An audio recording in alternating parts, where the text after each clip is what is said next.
Welcome to Video Notes. Welcome to Volume 2, where we're discussing and analyzing the best knife fights in movies. Be sure to check out Part 1, link in the description. The Hunted is a very special knife movie. It deserves special mention as it is the only movie on this list solely dedicated to knife fighting.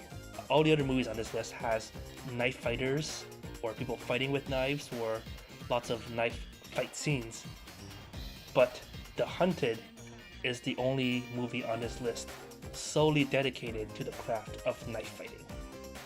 Just as Best of the Best is solely about Taekwondo and Karate Kid is solely about karate, The Hunted is the Karate Kid of knife fighting movies. The movie is about knife fighting expert Tommy Lee Jones hunting down rogue fugitive Benicio del Toro, also a knife fighting expert. And I think he was his student too.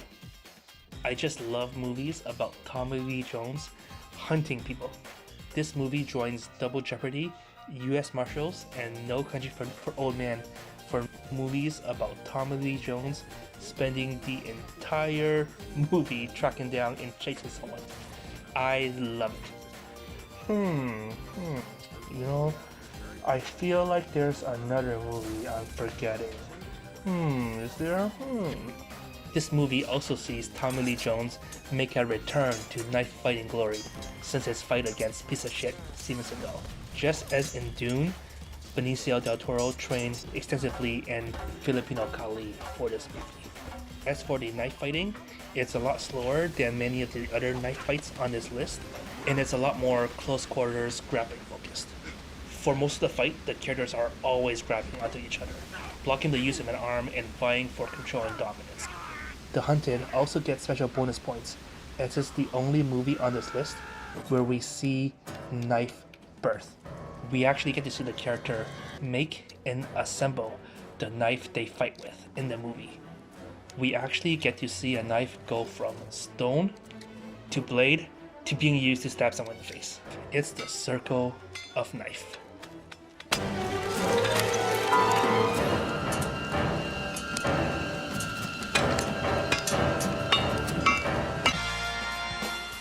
Special mention goes out to 1971's The Big Boss. Here's the big boss! The Big Boss gets special points for having one of the first notable knife fights in cinema.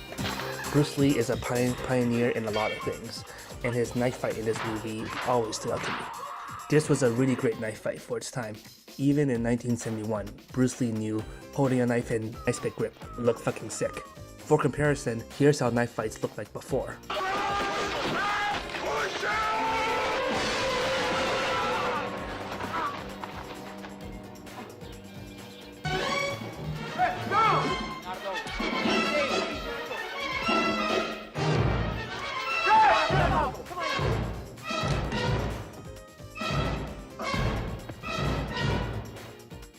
And here's how Bruce Lee does it.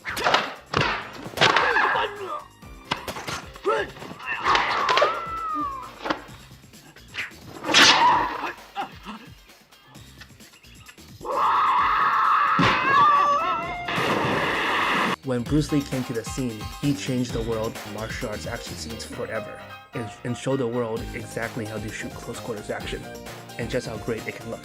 For me personally, martial arts cinema wasn't martial arts cinema before Bruce Lee.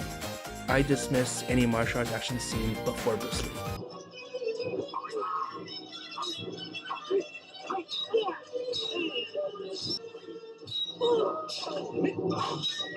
Martial arts cinema didn't properly begin until Bruce Lee.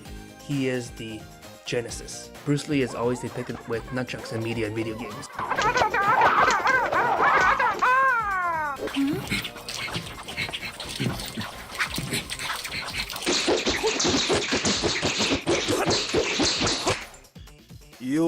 But I think more shows and video games should feature Bruce Lee with other weapons like knives, staffs, or fighting sticks.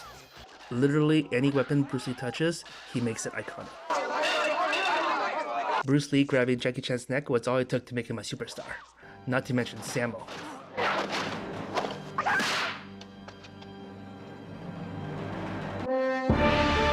6 years later, after the Big Boss, the 36th Chamber of Shaolin has one of the most famous knife fights in Kung Fu cinema.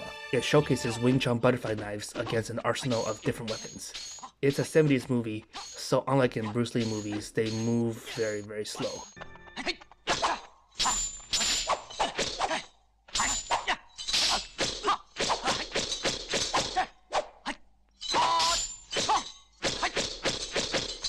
Bruce Lee moves so fast in his movies, they literally had to tell him to slow down because he was literally moving too fast for the cameras to pick up.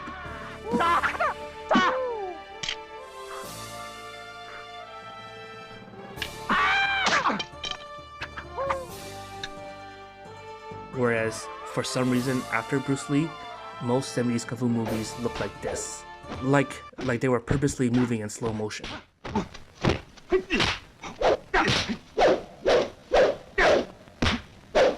I don't understand how Bruce Lee always moved fast in his fight scenes, and yet after Bruce Lee, everyone slowed down and moved and paused like they were fighting in slow motion.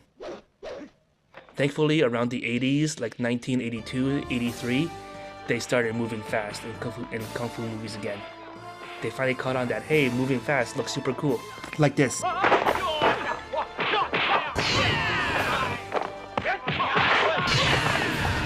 80s, 90s, 2000s, and beyond, those are my favorite eras of Kung Fu cinema.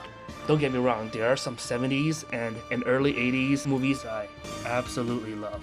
The era has a lot of martial arts masterpieces, such as Born Invincible, Clan of the White Lotus, Invincible Shaolin, Mad Monkey Kung Fu. Those are some of my favorite movies of all time, just to name a few. Though for me, I still prefer the 80s and beyond, especially the 90s. The 1990s are my personal favorite decade for Kung Fu cinema.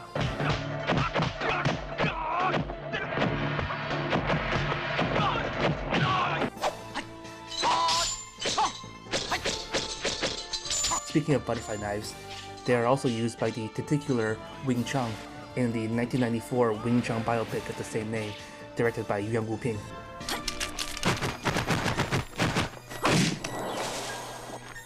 That's her. That's Nick Mui, the Shaolin elder who created Wing Chun.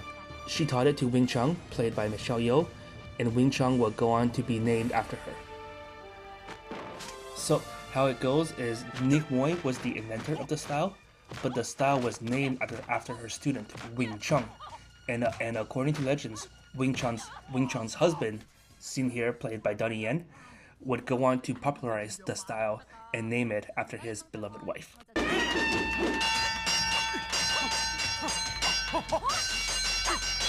The butterfly knives in 36 Chambers and Wing Chun are great, but for my money, my favorite butterfly knife is the butterfly v butterfly knife fight in Wing Chun.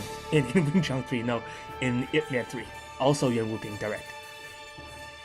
It feels like Yuan Wuping took the butterfly knife he did earlier in Wing Chun and was like, you know what, I could do better, and stepped it up for Wing Chun 3, Ip Man 3. And boy, he sure did. Unlike the other two butterfly knife movies, 36 and Wing Chun, this fight feels far more dangerous. From the sound design, the loud clangs of metal, to the dazzling speed. This has to be one of the fastest fights on this list so far. Like, if you just compare the speed at which they fight in 36 Chambers to Ip Man 3, it's night and day. And you really feel the two combatants putting the weight of these weapons behind each swing. And you really feel a sense of danger watching this. This fight scene is fantastic, but it's not top 5. There may be another butterfly knife scene later to come. Speaking of, this concludes Volume 2 of the best knife fights in movies. Be sure to check out Volume 3, where we'll be discussing the top 5. Thank you for watching video notes, and be sure to post in the comments what your favorite knife fights in movies are.